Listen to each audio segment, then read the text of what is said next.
आपल्या न्यायासाठी व हक्कासाठी लढणारा एकमेव न्यूज चॅनल टॉप सोलापूर। जिल्हा प्रमुख प्रताप चव्हाण। सोलापूरचे राजकारण तापले, मी तर लिंग पिसाट म्हणतो।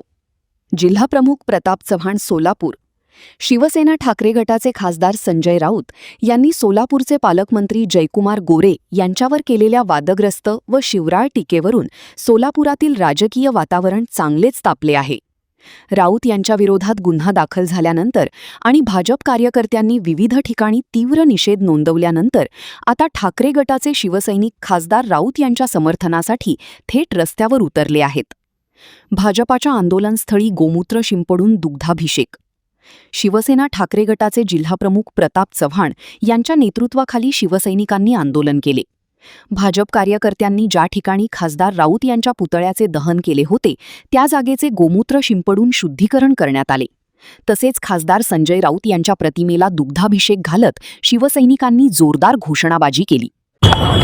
सोलापूरला पालकमंत्री म्हणून गोरेंची नेमणूक झाली। कुणाला काय काय भेटलं, परंतु सच्च्या भाजपच्या कार्यकर्त्याला काही भेटले नाही। आणि त्या पालकमंत्र्याचे जे चाटुकार होते त्यांनी स्वतःच्या भक्तीचं प्रदर्शन करण्यासाठी काल संजय राऊत साहेबांचा पुतळा या ठिकाणी दहन केला। परंतु या ठिकाणी आम्ही गोमूत्र शिंपडून सन्मान्य संजय राऊत यांच्या फोटोला दुधाचा अभिषेक केलेला आहे। आणि संजय राऊत हे आमच्यासाठी नक्कीच प्रेरणास्थान आहेत। परंतु एक गोष्ट मात्र सांगावीशी वाटते की काल जे सच्चे भाजपचे कार्यकर्ते होते ते प्रचंड आनंदले होते की ज्याप्रमाणे पालकमंत्र्यावर प्रेम आहे परंतु प्रधानमंत्र्यावर प्रेम नाही असं त्यांनी समाज माध्यमात टाकलेलं आहे। एक रोहिणी तडवळकर व बाकी काही मोजके सोडले तर आज भाजपमध्ये सच्ची भाजपा दिसत नाही। आणि ही खतखत त्यांच्यातूनच बाहेर येत आहे। त्याला फक्त आम्ही एक वाट करून दिली असं मला वाटतं। व यापुढं संजय राऊतच नाही तर शिवसेनेच्या कुठल्याही नेत्याचं आव्हान आम्ही सहन करणार नाही। गुन्हा दाखल झाला असू दे, असे गुन्हे पचवायची 100 ताकद आहे आमच्याकडं। आणि असं शिवसैनिक गुन्ह्या बिन्ह्याला घाबरत नसतो। त्यांनी म्हणजे संजय राऊत यांनी ते फाईटमध्ये बोलताना एक शिवी दिलेली आहे। असं चित्रा वाघ तर आयझेड म्हणाल्या होत्या। आयझेडचा अर्थ काय होतो ते चित्रा वाघना विचारा, आम्ही फक्त वायझेड म्हणालोय। ए टू झेड म्हणलं तर मग लय अवघड होऊन बसशील। आणि ही शिवसेना आहे, आमच्या बळावर तर तुम्ही जाऊन तिथं बसलात, नंतर तुम्ही इतरांचे पंख कापायला सुरुवात केली ईडी बिडी वापरून। परंतु ही शिवसेना तुम्हाला कधी संपवता येणार नाही आणि संपणार पण नाही। पालकमंत्री म्हणतात की संजय राऊत संजय महाभारतात पण एक पात्र होतं म्हणावं त्यांना।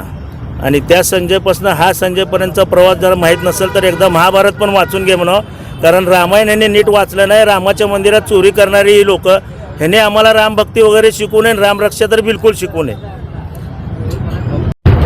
शिवसेना उद्धव बाळासाहेब ठाकरे पक्षाचे शिवसेना नेते आमच्या सामनाचे संपादक या लोकसभेमध्ये देशाचा आवाज उठवणारे संजयजी राऊत साहेब यांच्या विरोधात काल भाजपने पुतळा दहन केला आणि वेगवेगळ्या भाषेमध्ये मुलाखत दिले।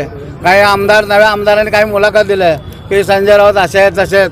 अरे बाबा, तुला गेल्या महापालिकेत तुझे घरचे 16 नगरसेवक आम्ही केले आमच्या पक्षाच्या चिन्हावर।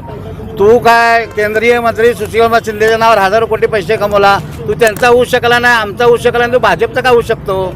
असं त्या आमदाराला माझं आव्हान आहे। आणि ते पालकमंत्री विकासात्मक असं म्हणत असतात, विकास करणारे पालकमंत्री म्हणतात ज्या माणसावर वीज चोरीचे गुन्हे आहेत, ज्या माणसावरती त्यांच्या जिल्ह्यामध्ये लिंग पिसाट व्यभिचारी म्हणून त्यांच्यावर गुन्हे आहेत, अशा माणसाने या सोलापूर जिल्ह्याचा पालकमंत्री होऊ नये।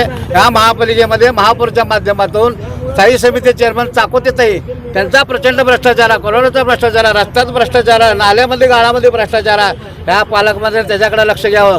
तुम्हाला जर कामच करत असेल तुम्ही या शहरातले अवैध धंदे, डान्स बार, गुटखा मटका सगळं बंद करा, मग तुम्ही आम्हाला शहाणपण शिकवायला या, मग आम्ही तुम्हाला उत्तर देऊ। तुम्ही असंच जर आमच्या नादी लागलात राऊत साहेब तर लांब राहिले। सोलापुरातील शिवसेनेचे सर्व पदाधिकारी शिवसैनिक तुम्हाला भास आहेत। आणि येणाऱ्या काळामध्ये तुम्ही असंच भ्रष्टाचार करत राहिला तर सोलापूर शहर बंद पुकारून तुमच्या विरोधामध्ये महाविकास आघाडीतर्फे आंदोलन पुकारू।